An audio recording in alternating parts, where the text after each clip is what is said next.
আপনাকে আমাদের অনুষ্ঠানে স্বাগত জানাচ্ছি। জি, ধন্যবাদ মোহাম্মদ। আমরা এমন একটা সময় আজকে আলোচনাটা করছি যে অনেকগুলো বিষয় আছে যেগুলো নিয়ে মানুষের মনে নানা রকম প্রশ্ন।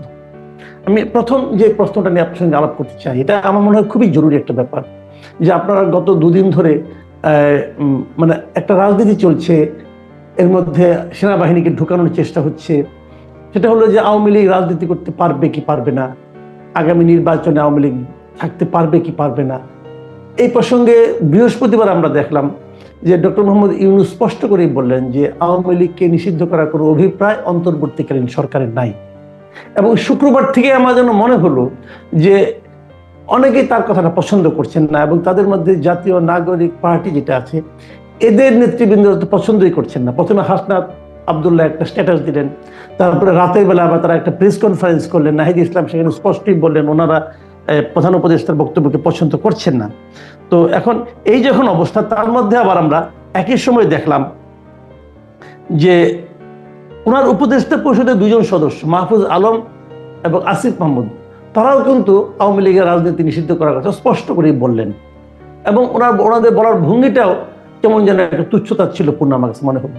তো আমার কাছে আপনার কাছে আমার প্রশ্ন হলো যে আপনি সবগুলি মিলেই বলেন, কিন্তু একটা জায়গায় আমি একটু বিশেষ জোর দিতে চাই। সেটা হলো একই উপদেষ্টা পরিষদের শীর্ষ ব্যক্তি যখন একটা কথা বলেন, ঠিক পরের দিন সেই কথার বিপরীত কথা, ওই কথাকে খণ্ডিত করে এমন বক্তব্য, তাহলে জুনিয়র দুজন উপদেষ্টা কি করে বলেন?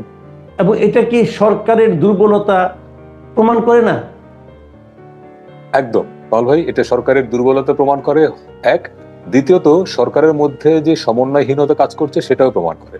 কারণ প্রফেসর ইউনূস হচ্ছেন এই সরকারের প্রধান, তিনি ক্যাবিনেটের প্রধান, তার নেতৃত্বে ক্যাবিনেটটা পরিচালিত হচ্ছে। তিনি যেখানে স্ট্রেট বললেন যে আওয়ামী লীগকে নিষিদ্ধ করার ইচ্ছে সরকারের নেই এবং এই বিষয়ে জনগণ সিদ্ধান্ত নেবে। এবং আপনার মনে থাকবে কিছুদিন আগে তিনি আর একটা কথা বলেছিলেন এই প্রসঙ্গে, যে আওয়ামী লীগ নির্বাচনে আসবে কি আসবে না সেটা তাদের সিদ্ধান্ত। এবং আওয়ামী লীগ, আমরা যতদূর ধারণা করতে পারি, বা গতকালকেই জার্মান ভিত্তিক গণমাধ্যম ডয়েচে ভেলেকে একটি সাক্ষাৎকারে সাবেক তথ্য প্রতিমন্ত্রী মোহাম্মদ আরাফাত যে বক্তব্য দিয়েছেন, সেখানে আপনি খেয়াল করেছেন যে তিনি কিন্তু বলেছেন যে তারা আওয়ামী লীগ যদি নিষিদ্ধ নাও হয়, যদি তাদের নিবন্ধন বাতিল নাও হয়, এবং যদি তারা নির্বাচন করবার মতো অবস্থায় থাকেও, তারপরেও তারা ডক্টর ইউনূসের সরকারের নেতৃত্বে অনুষ্ঠিত নির্বাচনে অংশ নেবে না। তো আওয়ামী লীগ যদি নির্বাচনে অংশ নাই নেয়, তাহলে তার আলোচনার প্রয়োজনই নাই, এক। দ্বিতীয়ত, যেখানে প্রফেসর ইউনূস নিজে বললেন যে তারা আওয়ামী লীগকে নিষিদ্ধ করার কথা ভাবছেন না, তার ঠিক পরের দিন তথ্য সম্প্রচার উপদেষ্টা মাহফুজ আলম কি লিখলেন ফেসবুকে, যে আওয়ামী লীগ কোনো দেশীয় শক্তি নয়, এটা মূলত বিদেশ থেকে ট্রান্সপ্লান্টেড একটি শক্তি। এটার নাটাই ধরে রাখা হয়েছে দিল্লিতে, ঘুরে উড়ে বাংলাদেশে, এই ঘুড়ি বাংলাদেশে আর উঠতে দেওয়া হবে না। এবং একই টোনে আপনি খেয়াল করেন যে আসিফ মাহমুদ লিখেছেন যে আওয়ামী লীগ ঘুড়ি বাংলাদেশে উঠতে দেয়া হবে না, ফ্যাসিবাদ বিরোধী আন্দোলনের সকল শক্তিকে এ বিষয়ে এক হতে হবে। দুজনের স্ট্যাটাসই ঘুড়ি শব্দটা কমন, আপনি খেয়াল করেন। এবং মাহফুজ আলম যেটা লিখলেন যে আওয়ামী লীগ হচ্ছে একটি দেশ, এটা বিদেশীয় শক্তি নয়, বিদেশ থেকে ট্রান্সপ্লান্টেড একটি শক্তি। খুবই আপত্তিকর কথা এটি। আপনি আওয়ামী লীগের গত 15 বছরের শাসন নিয়ে অনেক সমালোচনা করতে পারেন, এবং সেই সমালোচনাটা আওয়ামী লীগের না, সেই সমালোচনাটা শেখ হাসিনা এবং তার পরিষদ বর্গের, তার মন্ত্রী পরিষদে বা তার দলে যারা দুর্নীতি করেছেন, অন্যায় করেছেন, সমালোচনাটা তাদের। আওয়ামী লীগের নেতৃত্বে বাংলাদেশ স্বাধীন হয়েছে, যেই দলটির নেতৃত্বে দেশ স্বাধীন হয়েছে, সেই শক্তিকে আপনি বলছেন বিদেশি শক্তি। এটি মাহফুজ আলম খুবই প্রজ্ঞাবান মানুষ, আমরা তার স্ট্যাটাস পড়ি, তার বক্তব্য শুনি, খুবই বিচক্ষণ এবং মেধাবী তরুণ বলে আমরা তাকে চিনি। বলে এই শব্দটি তিনি সচেতনভাবে লিখলেন কিনা আমি ঠিক জানি না। আবার আসিফ মাহমুদ সচেতন ভাবেই তিনি হয়তো বলেছেন, হ্যাঁ। এবং আসিফ মাহমুদ একই শব্দ ঘুড়ি, ওনারা ঘুড়ি শব্দটি কি বেছে নিয়েছেন। এইখানে আমি ঠিক জানি না যে অধ্যাপক মোহাম্মদ ইউনূসের মতো একজন মানুষ, যেই সরকারের প্রধান, সর্বজন শ্রদ্ধেয়, তাই না, তিনি যখন একটা বিশেষ সিদ্ধান্ত দেন, তিনি যখন বলেন যে আওয়ামী লীগ আমরা নিষিদ্ধ করবো না, এটা তো আমরা ধরে নিই যে সরকার প্রধান যখন বলেন এটা হচ্ছে সরকারের ডিসিশন। তার পরের দিন কি করে একই ক্যাবিনেটের দুজন সদস্য ঠিক তার বিপরীত কথা বলেন? এটি কি এই দুজন উপদেষ্টা প্রফেসর ইউনূসের সিদ্ধান্তকে নাকচ করলেন? তারা কি প্রফেসর ইউনূসের এই সিদ্ধান্তের বিরুদ্ধে দাঁড়ালেন? এখন মন্ত্রী, আপনি দেখবেন আমাদের সংবিধানে বলা আছে যে, আমি একটা কথা এখানে বলি, আপনি ওটা বলবেন, আমি একটু ছোট্ট একটা বলে নিই। সেটা হলো, যদি ওনাদের কোনো দ্বিমত থাকে, থাকতেই পারে, সব উপদেষ্টা একভাবে চিন্তা করে না, দ্বিমত থাকতে পারে, ফেসবুকে পোস্ট দেওয়ার বিষয় না সেটা নাকি সেই কথাটাকে উনি পাবলিক করবেন কিভাবে? রাইট, উনি ওনার সাথে ব্যক্তিগতভাবে আলাপ করতে পারতেন, বলতে পারতেন, হ্যাঁ। জি, সেটাই কথা, যে এখন আমাদের সংবিধানে বলা আছে যে মন্ত্রী পরিষদ কালেকটিভলি দায়বদ্ধ থাকবে। কালেকটিভলি দায়বদ্ধ থাকা মানে প্রধান উপদেষ্টা বা প্রধানমন্ত্রী, তো উনি তো প্রধানমন্ত্রী পদমর্যাদা, প্রধানমন্ত্রী যা বলেন বাকিরা সেটা ক্যারি করেন, আমরা দেখেছি সেটা। কিন্তু আমরা এই প্রথম দেখলাম যে প্রধানমন্ত্রী বা প্রধান উপদেষ্টা যা বলছেন তার ঠিক বিপরীতে গিয়ে দুজন ক্যাবিনেট সদস্য তার অবস্থানে দাঁড়াচ্ছেন। এখন এটা, তারা যখন জুলাই আন্দোলনে ছিলেন তখন তারা অ্যাক্টিভিস্ট ছিলেন, অ্যাক্টিভিজম থেকে তারা কিন্তু সরকারের পার্ট। অ্যাক্টিভিস্ট আর মন্ত্রী বা উপদেষ্টা এক জিনিস না। মাহফুজ আলম এবং আসিফ মাহমুদ এই যে স্ট্যাটাসটা দিয়েছেন, এটি সরাসরি তো এক ধরনের অ্যাক্টিভিজমের পার্ট। তারা মনে হচ্ছে তারা অ্যাক্টিভিস্ট, কিন্তু সরকারের থেকে তো অ্যাক্টিভিজম করা যায় না। তারা যদি মনেই করেন যে এই ইস্যুতে তারা সরকারের সঙ্গে বনিবনা হচ্ছে না বা অধ্যাপক ইউনূসের সঙ্গে তাদের মিলছে না, তাহলে তাদের উচিত হবে মন্ত্রী পরিষদ থেকে বা উপদেষ্টা পরিষদ থেকে সরে যাওয়া, যেমন নাহিদ ইসলাম যেটা করেছেন, খুব রাইটলি করেছেন। যেহেতু উনি রাজনীতি করতে চান, উনি একদম প্রজ্ঞাবান সিদ্ধান্ত, না এখানে আমি আরেকটা কথা বলি নিয়েছেন। আপনাকে, আবার থামাচ্ছি, আমি আরেকটা কথা বলি, সেটা জি। হলো দেখেন এই দুইজন উপদেষ্টা ওনাদের বক্তব্য কিন্তু ওনাদের ক্যাবিনেটের যিনি প্রধান তার সঙ্গে মিলছে না, বরঞ্চ নাগরিক পার্টির যে নেতা হাসনাত অথবা সার্জিস অথবা নাহিদ ইসলাম তাদের সঙ্গে মিলছে। আমি সে কারণেই বললাম এটা অ্যাক্টিভিজমের পার্ট। যদি তারা মনেই করেন যে তারা অ্যাক্টিভিজম করবেন, পার্টি করবেন, দল করবেন, তাহলে তাদের উচিত হবে উপদেষ্টা পরিষদ থেকে পদত্যাগ করে তারপরে অ্যাক্টিভলি এই পলিটিক্সটা করা। তারা পলিটিক্সটাই ভালো করবে। কিন্তু যদি তারা প্রধান উপদেষ্টার বক্তব্যের ঠিক বিপরীতে দাঁড়ান একদিনের মাথায়, তখন এটা দেশের বাইরেও একটা সাউন্ড যায় যে এই সরকারের মধ্যে বোধহয় কোনো সমন্বয় নাই। এখন এই সরকারের সবচেয়ে শুরু থেকেই যেটা আমরা খেয়াল করছি, এই এই উপদেষ্টা পরিষদে যারা আছেন তাদের ব্যক্তিত্ব বা তাদের ভালো মানুষই নিয়ে হয়তো প্রশ্ন নাই, কিন্তু অদক্ষতা নিয়ে প্রশ্ন আছে। তো একটা সরকার যখন অদক্ষ হয় তখন খেয়াল রাখতে হবে যে যারা ডেভিল ফোর্স, যারা সরকারকে বিপদে ফেলতে চায় বা যারা খারাপ পরিস্থিতি হলে সুবিধা নিতে চায়, তারা কিন্তু স্ট্রং হয়। আর সরকার যখন শক্ত থাকে, সরকারের মেরুদণ্ড যখন শক্ত থাকে, তখন কিন্তু ডেভিল ফোর্স গুলো ভয় পায়। এখন যখন এইভাবে দেখা যাবে যে সরকারের দুর্বলতা প্রকাশিত হয়ে যাচ্ছে, সরকারের মধ্যে সমন্বয়হীনতা প্রকাশ পেয়ে যাবে, তখন কিন্তু যারা সরকারকে বিপদে বা ট্র্যাপে ফেলতে চায় তারা কিন্তু আরো বেশি শক্তিশালী হবে। এটি হচ্ছে সরকারের জন্য বিপদ। ফলে ডক্টর ইউনূসের উচিত হবে যে এই যে সমন্বয়হীনতাটা কমিয়ে আনা। আর যেসব উপদেষ্টা মনে করেন যে না তারা অ্যাক্টিভিজমটাই করবেন, পলিটিক্সটাই করবেন, তাদের উচিত হবে উপদেষ্টা পরিষদে না থাকা। আমরা কিন্তু সামনের দিনগুলিতে দেখতে চাইব যে দেখুন ডক্টর ইউনূস এবং তার অপর দুই উপদেষ্টা এটা কিন্তু দুটো ভিন্ন কথা বলেছেন। আমরা সামনের দিনগুলিতে দেখতে চাইব কারটা থাকে, কারটা বাস্তবায়িত হয়। এখন যদি মানে অনেকটা ওই যে একটা কথা আছে না, আপনার একটা প্রবাদ আছে যে লেজটা কে লেজ দাঁড়াচ্ছে, মানে প্রাণীটা লেজ দাঁড়াচ্ছে নাকি লেজটা প্রাণীকে নাড়াচ্ছে, প্রাণীটা নাম উচ্চারণ করলাম না। জি। এখন আমরা কিন্তু এটা দেখতে চাইবো যে আসলে কে পাওয়ারফুল, প্রাণীটা নাকি লেজটা? লেজে কি প্রাণীকে নাড়াচ্ছে, কি হবে আলটিমেটলি? আপনার কি পাওয়ারফুল কে সেই উত্তরটা কিন্তু আমরা জানি। আপনি খেয়াল করেন যে 8ই আগস্ট অন্তর্বর্তী সরকারের প্রধান উপদেষ্টা হিসেবে শপথ নেয়ার পরে প্রধান উপদেষ্টা যতবার বক্তব্য দিয়েছেন ততবার তিনি, বিশেষ করে প্রথম দিকে, তিনি কিন্তু বারবার একটা কথা বলেছেন যে ছাত্ররা আমাদের প্রাথমিক নিয়োগকর্তা। এবং তিনি বারবার কিন্তু এই তরুণদের কথা বলছেন, তরুণরা একটা সম্ভাবনা তৈরি করেছে, একটা নতুন সম্ভাবনার মানে তাদের দ্বারা হবে, তিনি আশাবাদ। তরুণদের তিনি খুব মানে কি বলা যায়, খুব সমীহ করে কথা বলেন। এবং তরুণরা যে তাকে বসিয়েছে এজন্য তিনি কৃতজ্ঞতাও প্রকাশ করেন পরোক্ষভাবে। তার মানে পাওয়ারফুল আসলে তরুণরাই এখন পর্যন্ত। তরুণরা মানে যারা জুলাই অভ্যুত্থানের নেতৃত্ব দিয়েছে, তাদের কয়জন উপদেষ্টা পরিষদে আছেন আর কয়জন উপদেষ্টা পরিষদে বাইরে আছেন সেটি অন্য তর্ক। কিন্তু এই সরকার যে এই জুলাই অভ্যুত্থানের নেতৃত্ব দানকারী শীর্ষ নেতাদের দ্বারা পরিচালিত হচ্ছে বা তারা যে সরকারের উপরে খুব প্রভাব বিস্তার করতে পারেন, এটি খুব পরিষ্কার। কারণ নাহিদ ইসলাম সরকার থেকে চলে গেছেন, কিন্তু আপনি খেয়াল করবেন যে নাহিদ ইসলাম কিন্তু খুবই পাওয়ারফুল। হাসনাত আব্দুল্লাহ সার্জিস সরকারে যুক্ত হননি, কিন্তু তারা, আমরা জানি যে সরকারের উপরে তাদের প্রভাব দারুণ। ফলে ডক্টর ইউনূস যে কথা বলেছেন, তিনি স্টেটসম্যান সুলভ কথা বলেছেন যে কোনো রাজনৈতিক দলকে নিষিদ্ধ করবেন না, নির্বাচন হবে, জনগণ যদি মনে করে যে আওয়ামী লীগের 15 বছরের শাসন তারা পছন্দ করছে না, ভোট দেবে না, ভোটে সে জনগণ ডিসাইড করবে। এটা ছিল একজন রাষ্ট্রনায়ক সুলভ বক্তব্য। কিন্তু বাকি দুই উপদেষ্টা কথা বলছেন এটা অ্যাক্টিভিস্ট সুলভ বক্তব্য। এখন কে জয়ী হবেন এখানে আগামী দিনগুলো আমাদের দেখবার বিষয়। এবং আপনি খেয়াল করবেন এখানে শুধুমাত্র এই পলিটিক্সটা, এই আলোচনাটা কিন্তু শুধু সরকার বা তার যে মূল স্টেক হোল্ডার ছাত্র তাদের মধ্যে নাই। এটা কিন্তু একটা বড় পার্ট হচ্ছে বিএনপির অবস্থানটা কি? বিএনপির অবস্থান কিন্তু শুরু থেকেই আমরা দেখবো যে একটা মডারেট অবস্থান। বিএনপি মনে করে না যে আওয়ামী লীগকে মাইনাস করা দরকার, বা যদিও এখানে বিএনপি একটা বিরাট উদারতার পরিচয় দিচ্ছে। আমি বলবো যে গত 15 বছর আওয়ামী লীগের মূল পলিটিক্সটা ছিল মাইনাস বিএনপি। বিএনপিকে মাইনাস করার জন্য টোটাল আওয়ামী লীগ এই 15 বছর কাজ করার পরেও এখন বিএনপি কিন্তু বলছে তারা চায় না আওয়ামী লীগ নিষিদ্ধ হোক। সেটা কেন চায় না তার অনেক ব্যাখ্যা থাকতে পারে, কিন্তু বিএনপি এখানে উদারতার পরিচয় দিচ্ছে। এবং এখন পর্যন্ত ইভেন গতকালকেও রুহুল কবির রিজভী বলেছেন যে যারা অপরাধে যুক্ত না, যাদের বিরুদ্ধে হত্যা, খুন, গুমের অভিযোগ নেই, তারা যদি আওয়ামী লীগের রাজনীতি করেন তাতে অসুবিধাটা কি। এবং দিন শেষে যদি ভোট হয়, ভোটে মানুষ ডিসাইড করবে যে এখানে এনসিপি সরকার গঠন করবে, জামাত সরকার গঠন করবে, বিএনপি করবে নাকি আওয়ামী লীগ করবে। বলে এখানে তো আপনি একটা রাজনৈতিক দল বা একটা রাজনৈতিক সংগঠন, আপনি তো একটা দলকে নিষিদ্ধ করে দিতে পারেন না। জি, আমি আমরা আলোচনা শেষ পর্যায়ে চলে এসেছি। আমি আরেকটা প্রশ্ন করতেই চাই, কারণ এত কিছু আলোচনা কিন্তু হচ্ছে আপনার হাসনাত আব্দুল্লাহর একটা স্ট্যাটাসকে কেন্দ্র করে।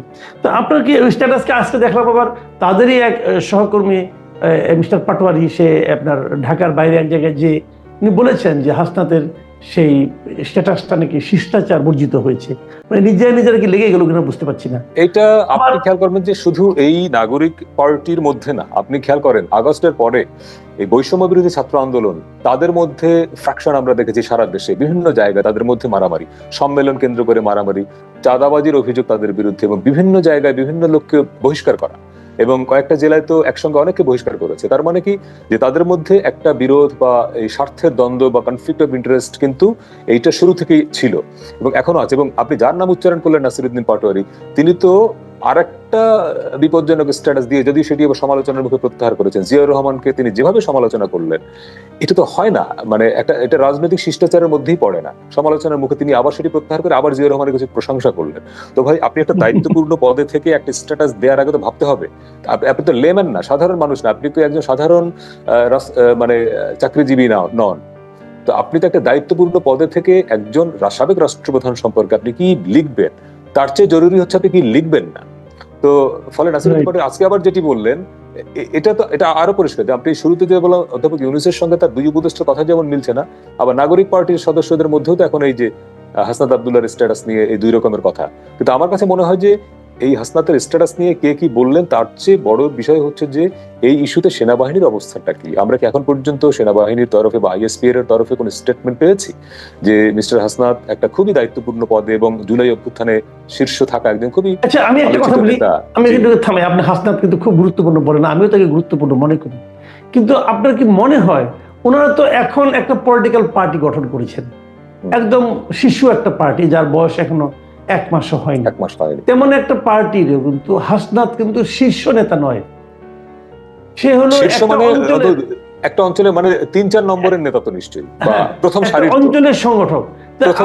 মনে হয় এই যে আমাদের সেনাবাহিনী যারা আছেন তারা কি এতটাই এই ধরনের চিন্তার মধ্যে থাকেন যে একটা নবগঠিত নতুন একটা সংগঠন, যার ইলেকশনে যার অবস্থান নিয়ে সবাই মানে হাসাহাসি করছে অনেকটা বলা যায় মাঝে মাঝে, তো সেরকম একটা সংগঠনের তৃতীয় সারির একজন নেতাকে ডেকে নিয়ে এই সমস্ত সেন্সিটিভ কথা বলবেন, যদি তারা বলতেই হয় তাহলে তো নাহিদ ইসলামকে ডাকতেন অথবা আখতার হোসেনকে ডাকতেন।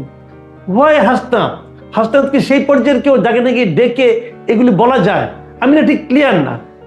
আপনার কাছে এটা কি মনে হয় জিনিসটা, এটা কি আসলে যদি এটা না ঘটতো, এরকম ঘটনা সত্যি সত্যি না ঘটতো, তাহলে হাসনাত এরকম একটা স্ট্যাটাস দিতেন বলে আমার মনে হয়। নিশ্চয়ই একটা বৈঠক হয়েছে, না হলে হাসনাতে, কারণ এই ধরনের সেনা, আপনি এটা খেয়াল করেন বাংলাদেশের এই ঘটনাটারে আমি দুইভাবে দেখি যে বাংলাদেশ সেনাবাহিনী সম্পর্কে এখানে কিন্তু আমি একটু এক মিনিট আমি একটু থামাই আপনাকে, আপনি আবার বলবেন এটা।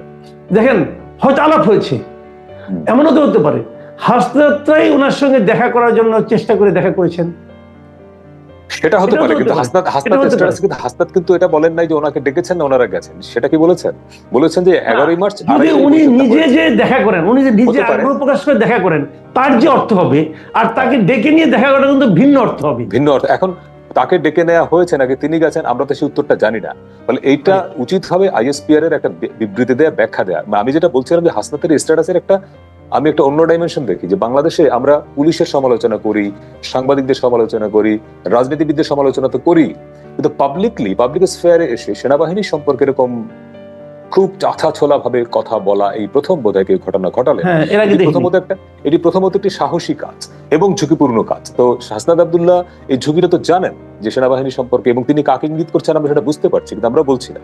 তো হাসনাত আব্দুল্লাহ জানেন যে এই কথার কনসিকুয়েন্স কি হবে বা হতে পারে, ফলে একেবারেই যদি বৈঠক না হয়ে থাকে তাহলে তিনি এই কথা, কিন্তু প্রশ্ন যেটা 11 তারিখের ঘটনার স্ট্যাটাস দিতে তাকে 10 দিন অপেক্ষা করতে হলো কেন, এই 10 দিনে কি কি ঘটেছে আমরা কিন্তু সেটা জানি না। ফলে আইএসপিআর এর উচিত হবে এই বিষয়ে একটা স্টেটমেন্ট দেওয়া যে আসলে কি হয়েছিল, পরিষ্কার করা। না হলে হবে কি, মানুষের মধ্যে কনফিউশন তৈরি হবে যে তাহলে হাসনাত যা বললেন তাহলে সেটাই সঠিক কিনা। তাহলে এই জায়গাটা একটা পরিষ্কার করবার প্রয়োজন আছে আমার মনে হয়। আচ্ছা, এখানে আমি আমার একটা অপিনিয়ন বলি আপনাকে। আমাদের আলোচনা মোটামুটি শেষ, আমার অপিনিয়ন দেখেন আপনার কাছে কেমন লাগে। আমি একটু হাইপোথেটিক্যালি বলি। জি। আপনি যে কথাটা বললেন যে হাসনাত যে কাজটা করেছে এটা ঝুঁকিপূর্ণ, আমার কাছে কিন্তু তা মনে হয় না। আমার কাছে মনে হয় হাসনাত যে কাজটা করেছে এটা যে কোনো মানে আপনার প্রতিক্রিয়া হোক না কোনো, আসলে হাসনাতে কিন্তু হিরো হবে। হ্যাঁ, আমি একজন বলছি আপনাকে। হ্যাঁ, তার বিরুদ্ধে যখন অ্যাকশন নেওয়া হয় তাও সে হিরো হবে। হ্যাঁ, তাও সে হিরো হবে। কিন্তু তার এখানে কিন্তু লসের কোনো স্কোপ নাই, সে জিতবে, সে নিশ্চিত বিজয়। এবং পাশাপাশি কি হচ্ছে, আপনি দেখেন গত কয়েকদিন ধরে কিন্তু এই সংগঠনের বিভিন্ন নেতৃবৃন্দের ব্যাপারে নানা ধরনের কিন্তু কথাবার্তা হচ্ছিল, বিভিন্ন জায়গায় প্রশাসক নিয়োগ, অমুক নিয়োগ, তুমি অনেক কিছু কিন্তু হচ্ছিল, অনেক বিতর্ক কিন্তু আসছিল। ওগুলো কিন্তু চাপা পড়ে গেছে এই একটা কারণে। রাইট। সে কিন্তু লোকের পুরো দেশের, যদি সে এখানে এখন তাদের একটা আলাদা একটা আসে, মানে আলাদা একটা জায়গায় তারা চলে আসছে। এবং আমি মনে করি এটা খুবই পরিকল্পিত একটা রাজনৈতিক মুভ, আমি এটা বলবো, যেখানে তাদের হারানোর কিছু নাই, বরং তার যা কিছুই ঘটুক না কেন, যেমন এখন যেটা ঘটছে, তারা যেভাবে চাচ্ছে সেভাবে ঘটছে, এটা কিন্তু ওদের লাভ হচ্ছে। আবার যদি কোনো অ্যাকশনে যায় কেউ, তাও লাভ হবে। তো সব দিকে লাভ। কাজে আমি তো হাসনাতকে বোকা মনে করি না। আপনার এই পর্যবেক্ষণের সঙ্গে আমি একমত, এখানে দ্বিমত করছি না। এটা হতেই পারে যে হয়তো খুবই সুচিন্তিত ভাবে তারা করেছেন, যাতে করে যে কোনো ঘটনায়, কারণ তারা কিন্তু 5ই আগস্টের পর থেকে একাধিকবার বলেছেন যে যে শহীদ হয়েছে, যে বা যে মারা গেছে, তার তো মৃত্যুর ভয় নাই। তো তারা ওই একটা স্পিরিট নিয়ে তো এই এখন মুভমেন্টটা করছেন বা এখন একটা লড়াই করছেন। ফলে সেই জায়গা থেকে হয়তো তারা ভাবছেন যে ঠিক আছে, আমরা একটা বলে দেই, এবং এটা ইতিহাস হয়ে থাকবে, হাসনাতের ঘটনাটা ইতিহাস হয়ে থাকবে। এটার কনসিকুয়েন্স বা রেজাল্ট যাই হোক না কেন, বাংলাদেশের মানুষ কিন্তু রেফারেন্স দিবে যে ফেসবুকের মধ্যে পাবলিক প্লেসে এসে সেনাবাহিনীর সমালোচনা করা যায়, এবং সেটা কে করেছিলেন? হাসনাত করেছিলেন। হাসনাত কিন্তু এভাবেও হিরো হবে। যেটাই হোক, এখন কিন্তু মোদ্দা কথা হলো, আমি আপনার মতো, আমার আপনার মতো যারা সাধারণ মানুষ, আমরা কি করি? আমরা তো হলে ভোটটা দিই, তাই না? আমরা দেশে একটা শান্তি চাই, আমরা দেশকে বিভক্ত করতে চাই না। আমরা কিন্তু আমাদের মূল চাহিদা কিন্তু এইটুকুই ভাই। আমরা চাই যে ঐক্যবদ্ধ জাতি অগ্রসর হবে, বিভক্ত জাতি অগ্রসর হতে পারে না, এটা আমরা বুঝি। তো সেক্ষেত্রে আপনার কি মনে হয় না যে আলটিমেটলি কিন্তু আমরা যেটা চাই সেটা ধীরে ধীরে আমাদের থেকে দূরে সরে যাচ্ছে? এবং আজকেই তো মাহমুদুর রহমান মান্না, নাগরিক ঐক্য, তিনি বলেছেন একটা অনুষ্ঠানে যে নির্বাচনের আকাশে তিনি কালো মেঘ দেখছেন, এবং সেই কালো মেঘটা কিন্তু আমরা দেখছি। কারণ আপনি খেয়াল করেন যে ভোট কারা চায় এবং কারা চায় না খুব সহজ হিসাব। যে ধরেন যারা মনে করে বা যারা কনফিডেন্ট যে নির্বাচনটা হলে তারা জিতবে, তারা ভোট চাইবে, এবং তারা চাইবে যত দ্রুত সম্ভব ভোট হোক। ফলে বিএনপি এখন মনে করে যে এখন যদি নির্বাচন হয় বা 2 মাস পরেও হয়, ইভেন ডিসেম্বরে হয়, তারা বিশ্বাস করে যে তারা নির্বাচনে জিতবে, সরকার গঠন করবে। কিন্তু যারা মনে করে যে তাদের ভোটে জিতে আসার সম্ভাবনা নাই, তাহলে তারা তো নির্বাচনটা চাইবে না। এবং যদি নির্বাচনটা হয়ে যায়, যদি রাজনৈতিক সরকার আসে, তখন তো এই যারা এখন মাঠে খুব পাওয়ারফুল ক্ষমতার কাঠামোর মধ্যে আছেন, তাদেরকে তো মানুষ আসলে জিজ্ঞেস করবে না, মানুষ গুনবে না।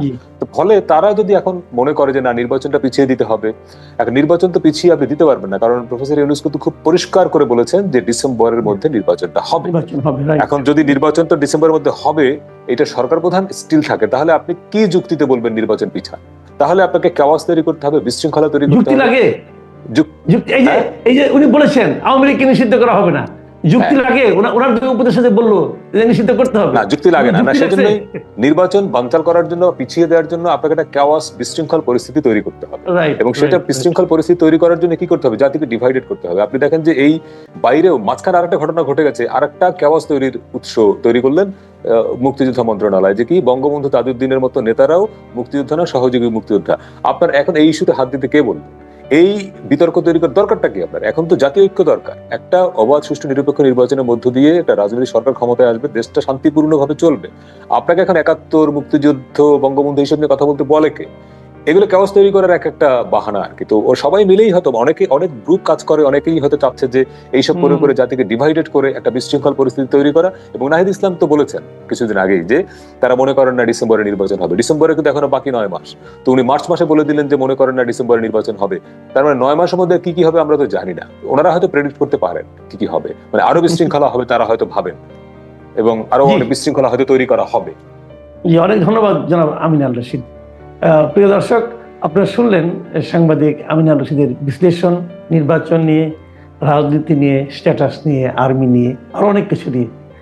আপনাদের কেমন লাগলো জানাবেন আমাদের। ভালো থাকবেন আপনারা। এখন এ পর্যন্তই। আল্লাহ হাফেজ।